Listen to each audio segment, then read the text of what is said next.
A very good morning students, welcome back to my channel which is Teacher Cool and यहाँ पे हम कर रहे हैं BSc का syllabus classical mechanics and thermodynamics as of now and अभी continue करते हैं अपने क्लासिकल के लेक्चर के साथ। हमने प्रीवियस लेक्चर के अंदर मोमेंट ऑफ इनर्शिया को स्टडी किया था, मोमेंट ऑफ इनर्शिया कैसे आया, क्या उसका फिजिकल सिग्निफिकेंस है। बेस्ड ऑन दैट हमने काइनेटिक एनर्जी भी निकाली थी, वर्क भी निकाला था, सब कुछ मोमेंट ऑफ इनर्शिया के टर्म्स में हम निकाल रहे थे because now we are dealing with the rigid bodies. तो इसी तरीके से एक और आगे जो इम्पोर्टेंट टॉपिक हैं या आगे और कुछ इम्पोर्टेंट टॉपिक्स हैं उनके ऊपर चलते हैं। तो सबसे पहला टॉपिक आता है हमारे पास radius of gyration denoted by capital K. Now what is radius of gyration? Radius of gyration सबसे पहले तो जब हम बात करें rigid body and rotational motion की तो ऑब्वियस सी बात है यहाँ पर भी मेरे पास कोई भी एक रैंडम बॉडी होगी जो रोटेट कर रही होगी about some axis, random arbitrary body जो रोटेट कर रही है about some axis with angular velocity of omega and इसके अंदर डिफरेंट मासेस जो हैं वो डिस्ट्रीब्यूट हो रखे हैं m1 m2 up to mn। तो what is radius of gyration? Obviously radius है तो ये कुछ एक पर्टिकुलर डिस्टेंस मिलेगा k, राइट? इस पॉइंट को मैंने बोला p। तो सबसे पहले लिखते हैं डेफिनेशन को, तो we'll write the radius of gyration is defined as the distance of a point from the axis of rotation at which if the whole mass of the body were to be concentrated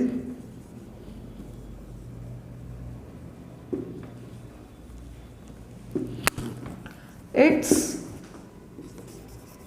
moment of inertia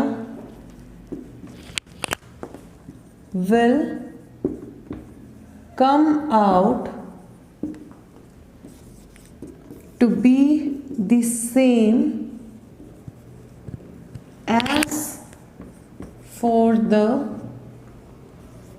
actual mass distribution.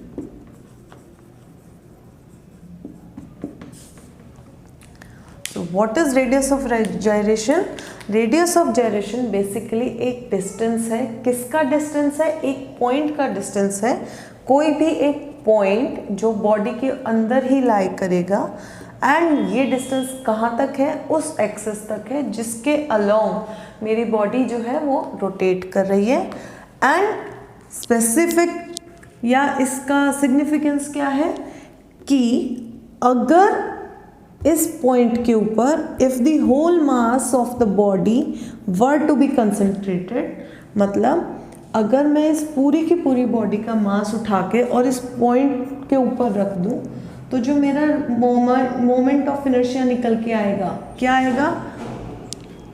अगर इस case में k के terms में m मेरा total mass of the body है, उसको मैंने उठाया p पॉइंट के ऊपर पुट करा तो इसके इस पॉइंट से इसका जो मोमेंट ऑफ इनर्शिया क्या आएगा? m k स्क्वायर, यही आता है, mr स्क्वायर होता है। तो it's moment of inertia will come out to be the same as for the actual mass distribution. तो मतलब ये किसके इक्वलेंट आ जाएगा? Summation mr square.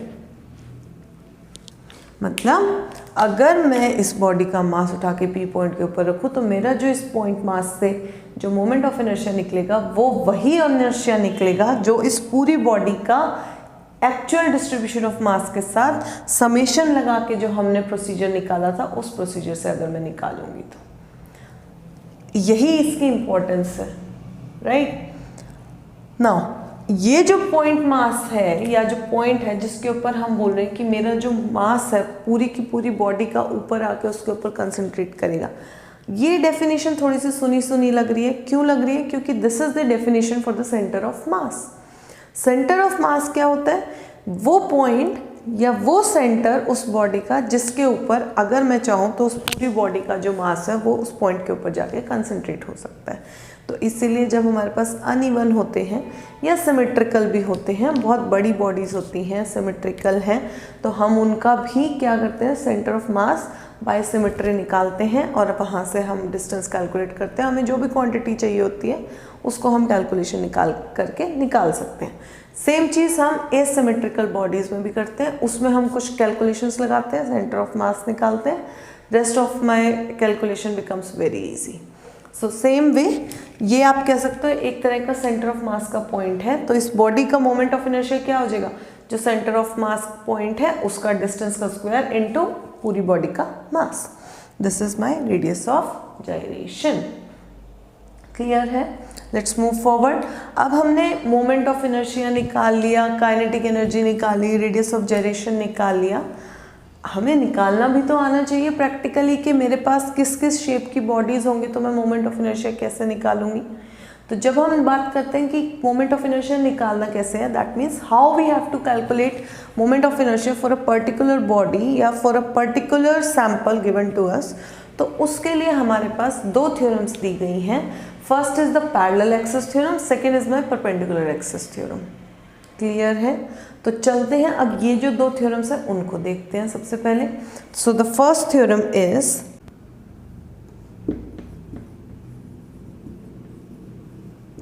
Principal of perpendicular axis.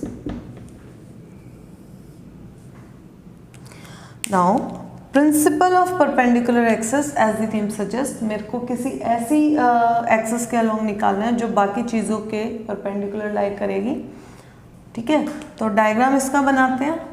कोई भी एक आर्बिट्रेरी बॉडी मैंने ली, it is rotating about an axis at the point O with some angular velocity omega, and मुझे इस एक्सिस के अलोंग इसका मोमेंट ऑफ इनर्शिया निकालना है। इस पॉइंट के ऊपर दो एक्सिस हो रहेंगी। सपोज दिस इज OZ, तो ये OX हो गई, and this is my OY which are perpendicular to each other and they are mutually perpendicular also. ठीक है, तो व्हाट आई डू इज, मेरे को इस एक्सिस के अलोंग सपोज इसका मोमेंट ऑफ इनर्शिया पता है, इस एक्सिस के अलोंग इसका मोमेंट ऑफ इनर्शिया पता है। सो द थर्ड एक्सिस जो है OZ एक्सिस, उसके अलोंग मेरे को अगर मोमेंट ऑफ इनर्शिया निकालना है तो I will use this theorem which is principle of perpendicular axis theorem. And what is its definition और what is its statement? It states principle of perpendicular axis states that the moment of inertia for a lamina is just a two-dimensional plane। जैसे मैंने अभी एक plane ले लिया है तो उसको इन जनरल हम एक लैमिना बोल देते हैं। So it states that the moment of inertia for a lamina about an axis which is perpendicular to its plane is given by the sum of moments of inertia about the two mutually perpendicular axes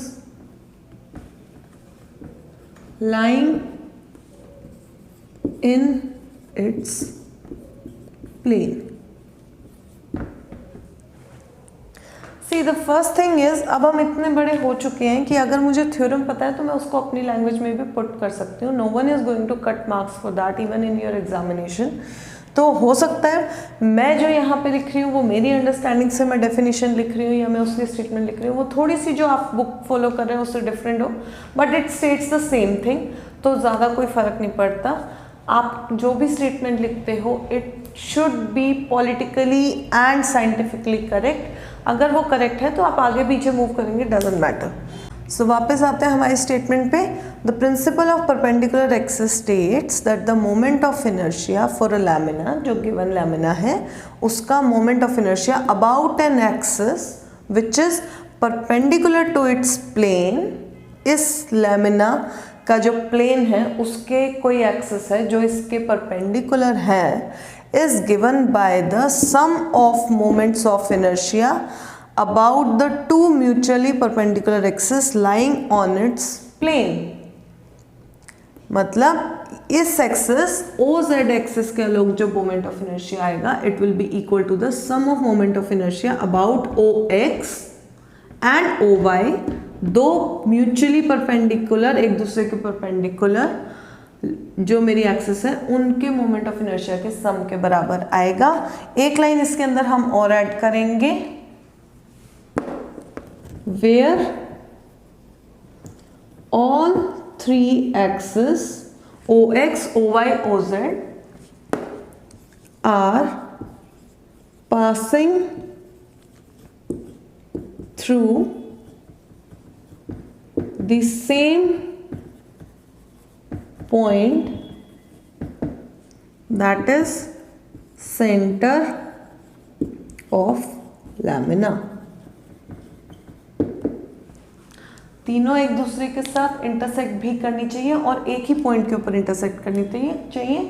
तो basically आप तीन axis को ले सकते हो OX, OY, OZ, क्योंकि वही तीन एक्सिस हमारी म्यूचुअली परपेंडिकुलर होते हैं, जिसको हम फिंगर से भी दिखाते हैं एंड इस तरीके से भी डिनोट करते हैं. इसका mathematical form if you want, so it will be IZ will be equals to IX plus IY.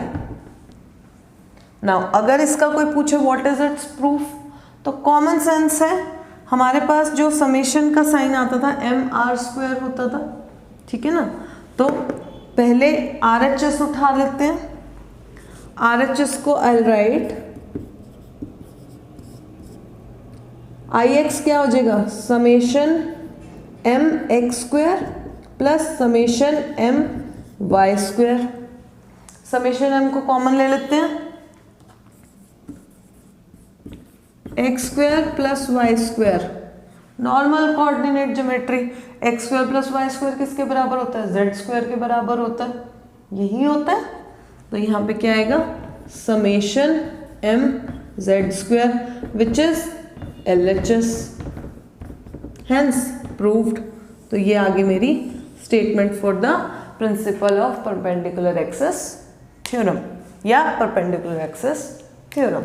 यहाँ तक क्लियर है सबको. इसको करेंगे भी अभी एक बारी, जो हम स्टेटमेंट्स हैं जो हमारे थ्योरम्स हैं उनको बता के उसके ऊपर बेस्ड ऑन दीज थ्योरम हम कुछ एग्जांपल्स भी देखेंगे. सो डोंट वरी अगर आपको अभी थोड़ा सा ये लग रहा है कि कहाँ पे ये तो कुछ भी नहीं बताया एंड कैसे सॉल्व होगा, तो don't worry. Once we are done with our theorems will move on to the solved examples और move on to the important examples जो पेपर में भी आते हैं and will solve them here only. यहाँ तक सबको क्लियर है.